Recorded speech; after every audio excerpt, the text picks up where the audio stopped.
कभी आपने सुना कि किसी भक्त ने भगवान की राह मोड़ दी हो? नहीं सुना। भूमिका के तौर पर रख रहा हूं, फिर अपनी बात रखूंगा। नेमावर की बात है 2015 की।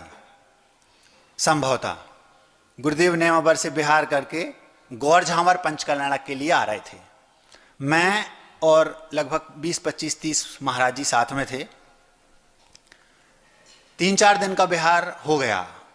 3-4 दिन बिहार होने के बाद अचानक एक जगह रात्रि विश्राम हुआ, एक किसी विद्यालय में। दूसरे दिन सुबह 8 किलोमीटर चल के आहारचर्या एक और दूसरे किसी अन्य गांव में होनी थी। वहां पर जैन समाज का एक भी घर नहीं था। विद्यालय में ही वहां पर आहारचर्या का रखा था। कोई एक राजस्थान का पटेल, संभवतः वो गुर्जर जाति का था, अथवा वहां के लोग उनको पटेल बोलते थे। पूर्व में आचार्य श्री कई बार नेमावर गए तो वहां से कभी निकले तो उनके घर में रुके भी, अथवा उनके घर के आसपास उस नगर में पहले भी आहारचर्या हुई, तो वो परिचित थे और गुरुजी के अनन्य भक्त थे। ऐसे कि जैनों से भी ज्यादा हम उसको कह सकते हैं, अनन्य भक्त, रग रग में गुरु के प्रति भक्ति भरी।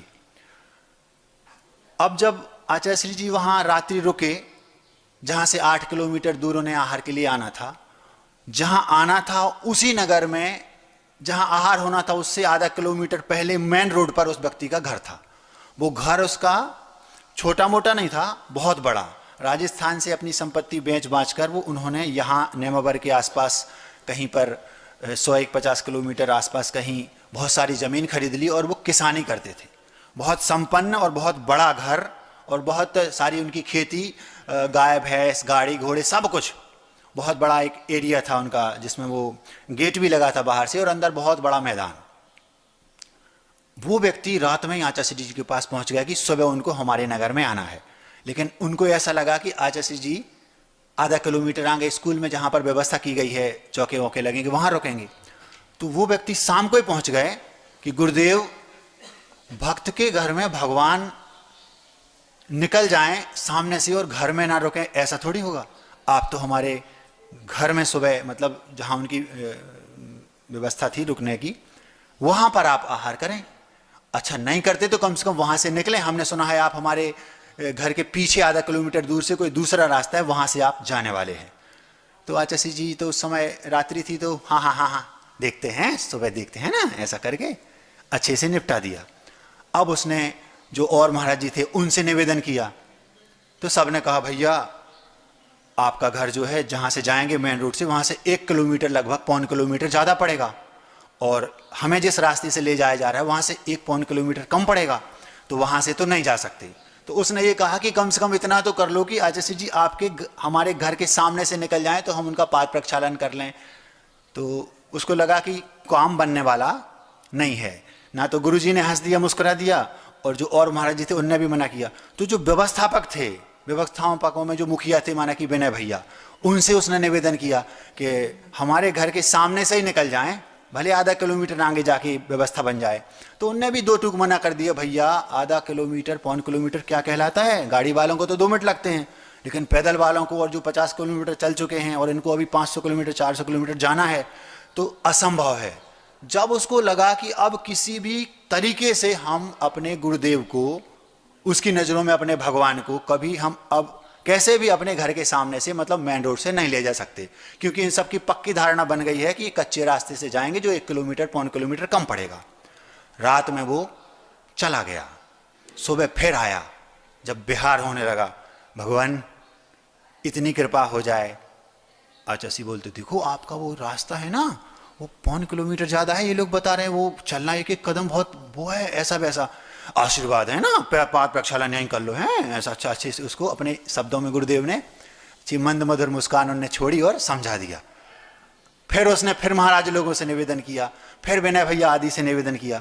जब उसको लगा कि कहीं भी दाल गलने वाली नहीं है, वो भाग गया घर वापस, और घर में जाकर उसने अपने जो गेट था, दरवाज़ा, चैनल जो लगा था बाहर, उसके अंदर पूरे तख्त बिछा लिए, लीपा पोती कर ली, अच्छी बड़ी बड़ी रंगोलियाँ बना ली, और सब महाराजों के पाद प्रक्षालन के लिए थालियां, जल, गरम, और चूंकि वो जाति से जैनेतर थे पटेल, तो उन्होंने बहुत सारे फूल बिछा लिए जैसे राम आ रहे हों।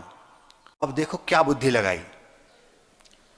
जैसे आचार्य जी 5-6 किलोमीटर आ गए उसी कच्चे रास्ते से, तो वहां पर इन लोगों ने क्या किया कि सारे रास्ते में किसी को, क्योंकि वहां उस समय भीड़ कम रहती, क्योंकि उस समय पर समाज वहां पर थी नहीं, तो 100-200 लोग तो गुरु जी के साथ रहते थे।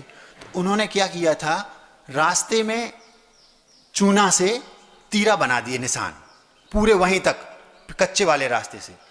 2 किलोमीटर पहले एक ऐसा स्थान था जहां से 2 रास्ते थे, अगर आचार्य चाहें तो पक्के रास्ते पर चले जाएं और उसके घर के सामने से पड़ेगा, और एक रास्ता सीधा था जिससे जाना था, लेकिन इस वाले रास्ते से 1.25 किलोमीटर लगभग ज़्यादा पड़ रहा था। वो फिर आया ही नहीं सुबह के बाद। आचार्य के जो सुबह 6 बजे दर्शन करके गया, फिर लौट कर नहीं आया, और घर में उसने पूरी तैयारी कर ली चकाचक। अब आचार्य जी आए और चलते चलते उस रास्ते से, जिस रास्ते पे उसका घर था, वहां से मुड़कर उसके घर में पहुंच गए। खूब बाजे बजाए उसने, आंखों से अश्रुधारा, गदगद भाव, और आचार्य जी कहते हैं ये कैसे हुआ, हम कैसे आ गए यहाँ पे। तो नीचा सिर करके प्रसन्नतापूर्वक विनयपूर्वक बोलता है, भगवान। आचार्य जी पहुंच गए, पूरा संघ पहुंच गया, उसके घर में रुक भी गए थोड़ी देर, जब उसने निवेदन किया और रंगोली वगैरह डली थी, सबके पाद प्रक्षालन हुआ। अब आचार्य जी हंस रहे, तो आचार्य जी से वो बोलता है, आचार्य जी ने उससे बोला कि मुझे ये बताओ, हमारा रास्ता तो था ही नहीं आपके घर में आने का, हम कहाँ कैसे आ गए यहाँ पे। तो वो क्या बोलता है, क्या उसने युक्ति लगाई, बोलता है, भगवान क्षमा करना, भक्त के घर में के सामने से भगवान निकल जाएं, ऐसा क्या संभव था, ऐसा हमारे जीवन में ऐसा हो जाए तो हमारा क्या होता।